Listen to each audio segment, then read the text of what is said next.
This is a tutorial on how to use Aircrack NG, which is a Wi-Fi cracking tool, and it is a command line based tool, so you do have to be comfortable messing around with commands. There's a bunch of tools in the Aircrack suite, but I'm only going to be using about 3 or 4, which is all you need to use. You don't need to use all of them. The first tool is Airmon-NG, and all this does is list the wireless cards that can support monitor mode, and this is mine right here, and this is the interface, which you will need to know. The next step is to do Airmon-NG start WLAN 0. So this is going to put the wireless card into monitor mode, and you do have to put the interface at the end of that command. So the wireless card is now in monitor mode, and this is the new interface, and you do have to know that because you're going to be using it with almost every single command. And it also listed some other processes that could interfere with the tool that we're using, so it's probably a good idea to kill those processes.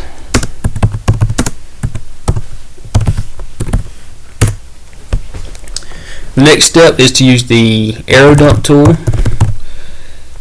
and you do have to, like I said, you have to list the new monitor interface at the end of it, and all of them are -ng because it is the next generation. Now what this tool does is, or that command right there, that basically is going to just list all of the wireless networks in the area, and there's a lot of useful information. There's a lot of useful information right here. So there is the channel number, which you do have to know, and the BSS ID. Those are the two most important. You really don't have to know the rest of this right here, and these are just devices connected to those BSS ID. So these two devices right now are connected to the ATT383. So we can go ahead and stop that because this it has listed the network I'm going after, which is ATT383. That's the only one in the area. My house doesn't get any other wireless networks. So the next thing to do is use the arrow dump. We're still using the arrow dump command, but we're using the next part of it, which is basically we're going to be monitoring the network for the WPA handshake. So we do have to list the channel number, and then we have to list the BSS ID.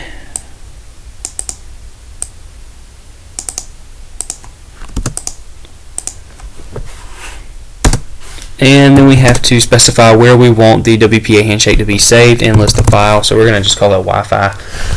So this is the command arrowdump-ng. The -c stands for the channel, and then the -BSS ID is of course the BSS ID, and then the -w is just where it's going to be saved and what the file name is going to be.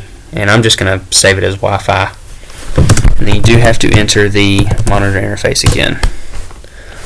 So what that just did is it put AirDump into a monitor mode, and it is waiting for a device to connect or reconnect to the network. And when a device does connect, it's going to force the router to send out the 4-way handshake. And you do have to have that 4-way handshake, and if you get it, it'll pop up right here. You can spend a long time waiting for someone to connect to the network, so the best thing to do is to use another tool. There are a couple of tools you can do to speed this process up, but I'm going to use the Airplay-NG tool.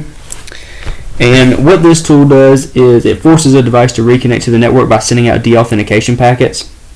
And you can either do it to all of the devices that you can reach, or a specific device. And I'm going to do a specific device. That's probably the safest way to do it. So the command for that is Airplay-NG-0, which is just the shortcut for deauthentication mode. And then you have to list how many deauthentication packets you want to send out. I'm going to send out 100. Probably don't need that many, but I'm going to send out that many just to be safe. -A, and then you want to list the BSS ID again. And the -A is just indicates the access point, or the router's BSS ID. And then -C for the specific client you're going after. And we'll go after this one since it's number 1.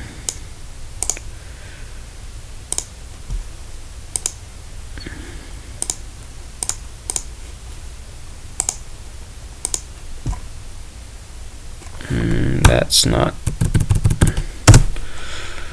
You have to put a space there. If you don't put a space there, it won't work. And then you have to list the monitor interface again,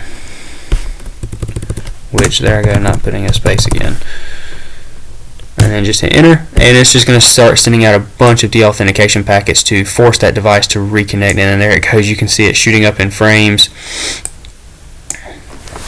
And you can just let this run, you can stop it, but you just want to let it run until the WPA handshake pops up right here, and there it is. So now that WPA handshake has popped up, we can cancel that. We don't need it to keep going. And we can stop this as well, because we don't need to wait for a device to connect anymore.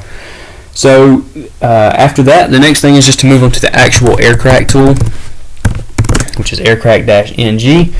And then you want to do -A2. The -A is the method Aircrack is going to use to crack the handshake, and the 2 is the actual method, which is WPA. And this tool is not really great for cracking WPA, but I've set this up so it'll be super easy and it'll do it super fast. I think I already know I don't.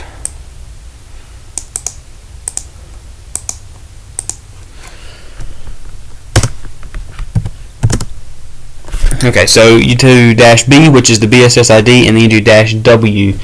And the -W is the path to the word list and the path to the .cap file. And I've already created a word list, and I called it wordlist.txt. So we can do wordlist.txt. Now, if this file is located like in your documents folder, you do have to do the path. You can't just list wordlist.txt. And then the handshake file is right here, Wi-Fi-01.cap, and there are 2 of them. You have to use the .cap. Don't use this one. So Wi-Fi-01.cap, and that's command. This is the only one you don't use the monitor interface. And you just hit enter, and it's going to start trying to crack it. It already cracked it. So this is the elapsed time right here. It didn't take any time at all. It tested a whopping 28 keys, and it was doing 476 keys per second, and that's pretty low. But this is the key right here, and of course, this is, you probably won't understand any of this, but this is the master key. This is the master key. This is the transient key, and it uses all this information right here in order to crack that Wi-Fi key. And once you crack it, you can go ahead and use it, and that's it.